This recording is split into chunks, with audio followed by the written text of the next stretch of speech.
Ողջույն, Curiosity Fest-ի թերթի տաղավարում այսօր հյուրընկալել ենք Armenian Code Academy-ի համահիմնադիր եւ տնօրեն Նարեկ Ասլիկյանին։ Բարև ձեզ, պարոն Ասլիկյան, շնորհակալ եմ մեր հրավերն ընդունելու համար։ Պարոն Ասլիկյան, կխնդրեմ սկզբում մի փոքր խոսենք այս միջոցառման մասին, որքանով եք կարևորում նման միջոցառումների կազմակերպումը այն երիտասարդների համար, ովքեր նոր են մուտք գործում աշխատաշուկա։ Իհարկե։ Թվում է թե այս դարում, երբ որ ամեն ինչ հասանելի է առցանց, արդեն կարիքը չկա նման միջոցառումների կամ հանդիպումների, բայց իրականում ամենակարևորը դա հենց շփումն է եւ հնարավորությունը հանդիպելու այն փորձագետներին, ումից դուք կարող եք սովորել ոչ միայն իրենց ինտերվյուներով, ոդկասթերով եւ հոդվածներով, այլ նաեւ առերես։ Դրա համար կարծում եմ ինչքան շատ նման միջոցառումներ լինեն, այդքան լավ։ Դուք գալիս եք կոդինգի աշխարհից, որտեղ ոչ թե թիմային մշակույթն է կարևորվում, այլ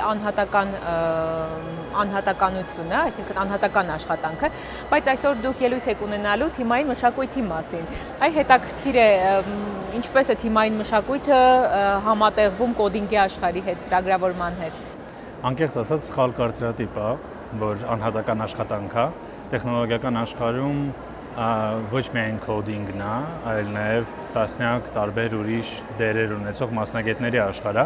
եւ ոչ մի պրոդուկտ ծրագրավորողը մենակ չի կարողանում մշակի, այսինքն իրան դրա համար պետք են լինում դիզայներներ, product manager-ներ, տեստավորողներ, DevOps-եր եւ մի շարք ուրիշ մասնագետներ, որոնք կօգնեն իրականություն դարձնել այն գաղափարը, որ իրանք ունեն, եւ մի փոքր սխալը իրանց թիմային կոմունիկացիայի մեջ կարա բերի նրան, որ մենք ուղղակի այդ պրոդուկտը չենք ստանա կամ կստանանք սխալ պրոդուկտ։ Դրա համար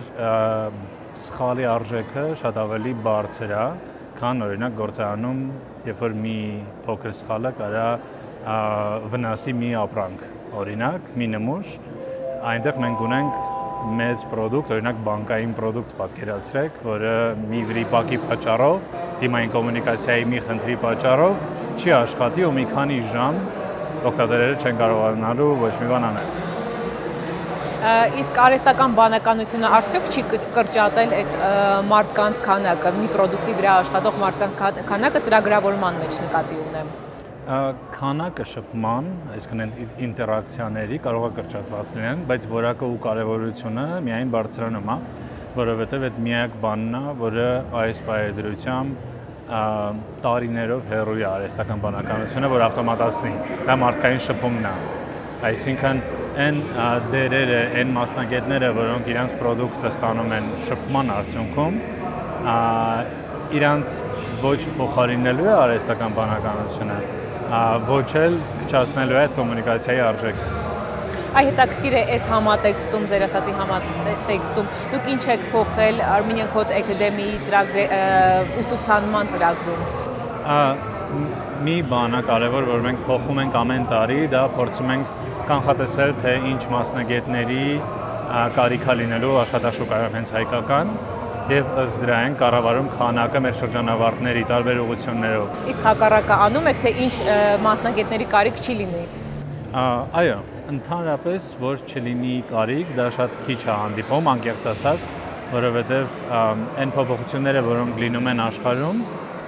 ստարտափերին օրինակ կարող է շատ արագ հասնեն, բայց խոշոր կազմակերպություններին կարող է հասնեն մի 3-ից 5 տարի հետո։ Եվ եթե ձեզ ինչ-որ մեկը ասի, որ ծրագրավորող օրինակ պետք չէ, դա չի նշանակում, որ պետք չէ հենց այսօր։ Այսինքն դա կարող է մենք դրան հասնենք մի 5-ից 10 տարի հետո ու պահանջները փոխվեն, ոչ թե այդ դերը ու այդ մասնագիտությունը վերանա ուղղակի։ Մյուս բանը, որ մենք փոփոխում ենք ու շատ ենք կարևորում, դա նաև որ ոչ թե մենք պատրաստենք մարդկանց, ով պատրաստ է աշխատաշուկային, այլ մարդկանց, ով ստեղծելու է այդ աշխատաշուկան։ Այսինքն եթե մենք հասկանում ենք արհեստական բանականությունն է տիրում, ուրեմն մենք պետք է պատրաստենք մարդկանց, ով այդ արհեստական բանականությունն է մշակում։ Դրա համար մենք շատացրել ենք մեր ծրագրերը մեքենայական ուսուցման ուղղությամբ։ Ծրագրավորումը հիմա շատ արդիական մասնագիտություն է եւ շատերն ընտրում են հենց այս մասնագիտությունը, ըստ ձեզ ինչ է պետք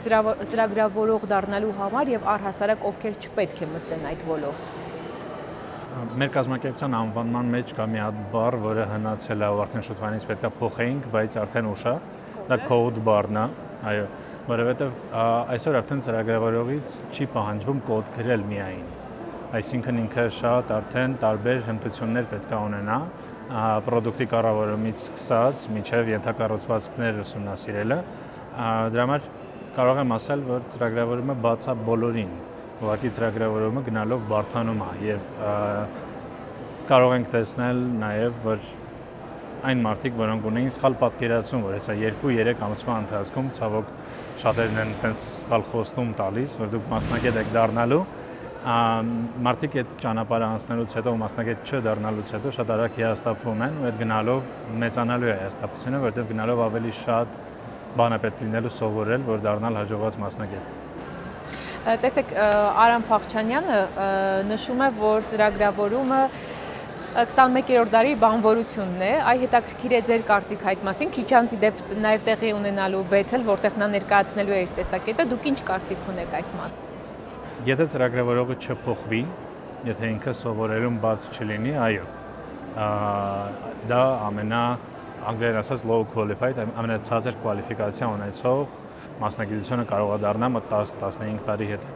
բայց տենց սովորաբար չի լինում։ Ուղղակի այն մարդիկ, ովքեր պատրաստ են բաց են նոր գիտելիքներին, պատրաստ են սովորել, պատրաստ են ամեն օր փոխվել, իրանք հաղթելու են, իրանք մնալու են ծրագրավորող, ճարտարագետ, կապ չունի իրանց անունը ինչ է լինելու, ուղղակի իրանց հմտությունների այդ սեթը փոխվելու է։ Բայց իրանք մնալու են նույն ծրագրավորողը եւ իրանք լինելու են պահանջված։ Շնորհակալ եմ հարցազրույցի համար։ Ձեզ շնորհակալություն։